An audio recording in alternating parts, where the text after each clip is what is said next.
नमस्कार. आज मी ताज्या आणि हिरव्यागार हिरवी मिरचीपासून मस्त झणझणीत आणि चटपटीत अशी हिरवी मिरचीची चटणी बनवणार आहे. तर ही चटणी बनवायला अतिशय सोपी तर आहेच, पण चवीला देखील अप्रतिम अशी ही चटणी बनवून तयार होते. आणि ही चटणी ना तुम्ही वर्षभरसुद्धा साठवून ठेवू शकतात. खूप छान ही चटणी टिकते आणि जेव्हा केव्हा तुम्हाला चटणी खायची इच्छा झाली ना, तेव्हा तुम्ही पटकन ही चटणी खाऊ शकतात. किंवा तुम्ही वरण भात केला असेल ना, तेव्हासुद्धा तुम्ही ही चटणी पटकन खाऊ शकतात. तर सुरू करूयात आपण ही मस्त चटणीची रेसिपीला. तर हे बघा, अशा पद्धतीच्या मी इथं हिरव्या मिरच्या घेतलेल्या आहेत. तर शक्यतो ना हिरवी मिरची घेताना अशा पद्धतीची छोटी बारीकवाली आणि तिखट हिरवी मिरची वापरायची आहे. तर इथे मी 250 ग्रॅम हिरवी मिरची घेतलेली आहे आणि ती आपल्याला देठं काढून घ्यायची आणि स्वच्छ पाण्याने धुवून मस्त कोरड्या करून घ्यायच्या ह्या मिरच्या, आणि मगच आपल्याला इथं चटणीमध्ये वापर करायचा आहे. कारण आपण ही चटणीला भरपूर दिवस टिकवणार आहे, त्याच्यामुळं ही मिरचीला स्वच्छ कोरडी करून घ्यायची आहे. तर इथं मी 50 ग्रॅम लसूण घेतलेला आहे आणि त्याचं निम्मं आपल्याला अद्रक घ्यायचं आहे. तर अशा पद्धतीचा आपला हा चटणीसाठी लागणारं साहित्य आहे. आणि ह्या चटणीचा आपण एक मसाला तयार करून घेऊयात, त्याच्याने आपल्या ह्या चटणीला खूप छान चव येईल. त्याकरिता इथे मी घेतलेलं आहे 1 चमचाभर बडीशोप आणि 1 चमचा जिरे आणि 1 चमचा धना आणि अर्धा चमचा घेतलेला आहे आपण मेथी दाणे. तर हे सर्व मसाले आपले छान असे मंद आचेवर आहे ना मस्त भाजून घेऊयात.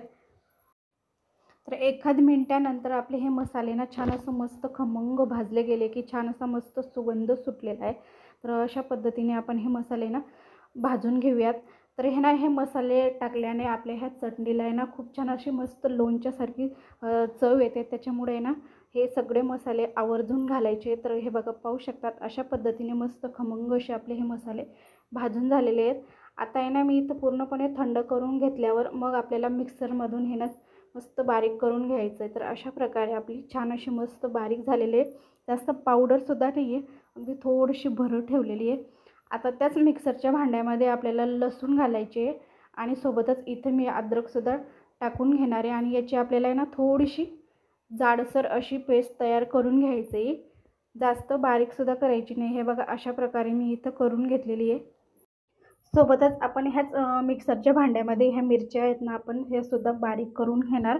जास्त आपल्याला जसं आपण लसूण आणि अद्रक हे पेस्ट करून घेतलेली आहे, त्याच प्रकारे आपल्याला मिरच्यांची सुद्धा ही पेस्ट करून घ्यायची. म्हणजे जास्त बारीक करायची नाही, थोडीशी ना भरडच ठेवायची. बघा, अशा ह्या पद्धतीने ह्या प्रकारे मस्त अशी आपण ही थोडी जाडसरच इथं मिरची ठेवलेली आहे. तर सर्व मिरच्या आहे ना मी ह्या प्रकारेच बारीक करून घेतलेल्या आहेत.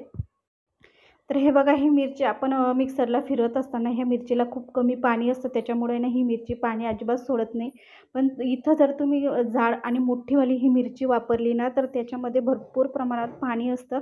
त्याच्यामुळे ना ती ना खूप ओलसर असते. ही मिरचीला चव खूप छान लागते. त्याच्यामुळे ना कधी पण चटणी बनवताना किंवा लोणचं बनवत असाल ना, तर तुम्ही अशा पद्धतीची मिरची वापरा, याच्याने चव खूप छान लागते. तर इथं मी एक कढई घेतलेली आहे. आता कढई घेताना आपल्याला जाड अशी कढई घ्यायची आहे. त्याच्याने काय होईल की आपण जेव्हा ही चटणी बनवू ना, तर ती खाली जळणार नाही. तर ही चटणी बनवताना मी सगळ्यात आधी ना तेल भरपूर असं वापरलेलं आहे. कारण आपल्याला नंतर तेल टाकायची अजिबात गरज राहणार नाही. त्याच्यामुळे मी एकदाच काय तेल टाकायचं आहे ते आधीच टाकून घेतलेलं आहे. तर इथं मी 1 चमचा घेतलेला आहे हिंग आणि त्याच्याने आपल्याला ह्या चटणीला खूप छान अशी चव येते. तर हिंग तर नक्कीच टाका. तर अशा पद्धतीने हिंग थोडंसं तेलामध्ये परतून झालं की याच्यामध्ये आपण जे अद्रक आणि लसूण जो पेस्ट करून घेतली होती ना, ती आपल्याला याच्यामध्ये टाकायची आहे. आणि छान असं मस्त याचा जो लसूण आणि अद्रकचा जो कच्चेपणा आहे ना, तो निघूस्तोपर्यंत आपल्याला मस्त तेलामध्ये ना परतवून घ्यायचे आहेत. तर इथं आपला अद्रक आणि लसूण हा तेलामध्ये परतायला ना चांगलं 1 ते 2 मिनिटं लागतील. कारण याचा कच्चेपणा निघूस्तोपर्यंत आपल्याला छान असं मस्त परतवून घ्यायचं आहे. कारण आपण हे वर्षभरासाठी साठवून ठेवतो आहे, त्याच्यामुळे हे लसूण आणि अद्रक याचा पूर्णपणे कच्चा निघालेलाच पाहिजे. तर अशा पद्धतीने पाहू शकता छान असं मस्त आपले हे लसूण आणि अद्रक तेलामध्ये परतून झाले. आता सोबतच आपण जो मिरची बारीक करून घेतली होती ना, ती आपल्याला याच्यामध्ये टाकून घ्यायची आहे. आणि छान अशी मस्त आपल्याला इथं गॅस आहे ना थोडंसं मी इथं कमी करून घेतलेलं आहे. म्हणजे छान अशी आपली ही मिरची ना जळणार नाही. आता आपली ह्या मिरचीचं आहे ना, जसजशी आपली ही मिरची तेलामध्ये छान अशी परतून होईल ना, तसं ह्या मिरचीचा आहे ना मस्त असा कलर बदलेल. तर इथं पाहू शकता छान अशी मस्त एखाद्या मिनिटानंतर आपली ही मिरची ना थोडीशी मस्त अशी तेलामध्ये परतून झालेली आहे. आता ना याच्यामध्ये सोबतच मी इथे ना मीठ टाकून घेणार आहे, जेणेकरून पटकन आपली ही मिरची ना परतली जाईल. तर मीठ आपल्याला आपल्या चवीनुसार टाकून घ्यायचं आहे, कारण मीठ हे मिरचीला थोडंसं ना जास्त लागते, कारण मिरची तिखट असते आणि मिठाने थोडंसं तिखटपणा कमी होईल, त्याच्यामुळे थोडंसं मी जास्तच वापरलेलं आहे. सोबतच याच्यामध्ये ना मी इथं 1 चमचा चटणी टाकलेली आहे. तर ही कमी तिखटवाली चटणी आहे. तर मिरच्यासुद्धा तिखटच असतात, त्याच्यामुळे ना मी अगदी थोडीशी चटणी वापरलेली आहे. आणि सोबतच इथं मी घेतलेली पाव चमचा हळद आणि ते देखील आपल्याला व्यवस्थित अशी मिक्स करून घ्यायची आहे. तर इथं पाहू शकतात आपल्या ह्या मिरच्या ना तेलामध्ये हळूहळू छान मस्त अशा परतल्या जात आहेत. तर ते कसं समजायचं आहे की ह्या मिरच्या आहे ना जसजशा ह्या तेलामध्ये परतल्या जातील ना तसतशा मस्त ह्या मिरच्या ना तेल सोडतात. तर पाहू शकतात आपल्या ह्या मिरच्या ना साईडने अशा तेल सोडायला लागलेल्या आहेत, म्हणजे व्यवस्थित अशा परतून झालेल्या आहेत. आता सगळ्यात शेवटी ना इथं मी गूळ टाकून घेणार आहे. तर छान असे मस्त या गुळाने तिखटपणा तर कमी तर होईलच, पण मस्त असं चटपटीत आपल्या ह्या चटणीला टेस्ट येते. तर हा गूळसुद्धा आपण छान असा विरघळीस्तोपर्यंत परतून घ्यायचं आहे. तर इथं तुम्ही गुळाऐवजी ना साखरेचा सुद्धा वापर करू शकता. तर इथं मी गॅस बंद करून घेतलेला आहे आणि हे गरम असतानाच आपल्याला ह्याना हा जो आपण तयार करून घेतला जो मसाला आहे ना, तो आपल्याला याच्यामध्ये टाकायचा आहे. आणि सोबतच इथं मी घेतलेला आहे लिंबाचा रस. तर 2 लिंबाचा रस घेतलेला आहे आणि तो आपल्याला थोडंसं गरम असतानाच टाकून घ्यायचा आहे. तर इथे ना तुम्ही व्हिनेगरचा सुद्धा वापर करू शकतात. तर इथे मी ही चटणी ना अगदी घरगुती पद्धतीने बनवली, त्याच्यामुळं मी लिंबाचा रस वापरते. जर तुम्हाला व्हिनेगर वापरायचं असेल तर ते सुद्धा तुम्ही वापरू शकतात. तर लिंबाच्या रसाने काय होईल की जो आपण ही तिखटवाली मिरची वापरलेली ना, तर त्याचा काय अगदी तिखटपणा कमी होईल. आणि दुसरी गोष्ट म्हणजे ना आपली ही चटणी ना छान अशी मस्त चटपटीत तयार होईल. आणि महत्त्वाची गोष्ट म्हणजे आणि ही चटणी ना भरपूर दिवस टिकायला मदत होते, त्याच्यामुळं लिंबाचा रस वापरायचा आहे. तर इथं पाहू शकतात पूर्णपणे थंड झाल्यावर अशा पद्धतीने आपण तेल आधीच मी सांगितलं होतं की भरपूर वापरलेलं आहे, अशा पद्धतीने तेल हे वेगळं होतं.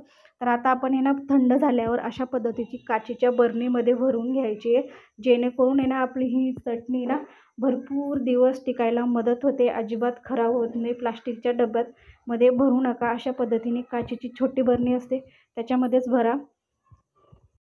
आणि ही चटणी ना भरपूर दिवस टिकते. तुम्ही बिना फ्रीजशिवाय सुद्धा तुम्ही ही चटणी भरपूर दिवस टिकली जाते, त्याच्यामुळे ना अशा पद्धतीच्या बरणीमध्येच भरून ठेवायची. तर हे बघा आपण ही चटणी भरून घेतलेली आहे. आता उरलेलं जे तेल आहे ना आपण ते याच्या वरून टाकून घ्यायचं आहे, म्हणजे आपल्याला आहे ना वरून तेल गरम करून टाकायची गरज लागत नाही. जर का तुमचं अशा पद्धतीचं तुम्ही आधीच तेल वापरलं नसेल ना, तर इथं तुम्हाला वरून थोडंसं तेल टाकावं लागेल. गरम करून घ्यायचं आहे, पूर्णपणे थंड करायचं आहे आणि मग ह्या बरणीच्या म्हणजे आपण ज्या कुठल्या काचेच्या जारमध्ये भरणार ना, त्याच्यामध्ये अशा पद्धतीने वरून टाकून घ्यायचं आहे. म्हणजे ही चटणी ना अजिबात खराब होत नाही वर्षभर, तरीसुद्धा छान अशी टिकली जाते. तर हे बघा अशा पद्धतीची छान अशी मस्त आपली हिरव्या मिरचीची चटपटीत आणि झणझणीत अशी चटणी तयार झालेली आहे. तर ही मिरचीची चटणी तुम्ही वरण भाताबरोबर, भाकरीबरोबर, पोळीबरोबर कशाबरोबरही खाऊ शकता. जेव्हा केव्हा तुम्हाला चटणी किंवा लोणचं खायची इच्छा झाली ना, तर अशा पद्धतीची चटणी बनवून ठेवा. तुम्ही वर्षभर कधीही खाऊ शकतात. तर मग कशी वाटली माझी रेसिपी कमेंट करून नक्कीच कळवा. जर माझी रेसिपी आवडली असेल तर एक लाईक नक्कीच करा. चॅनलवर नवीन असाल तर चॅनलला सबस्क्राईब देखील करा.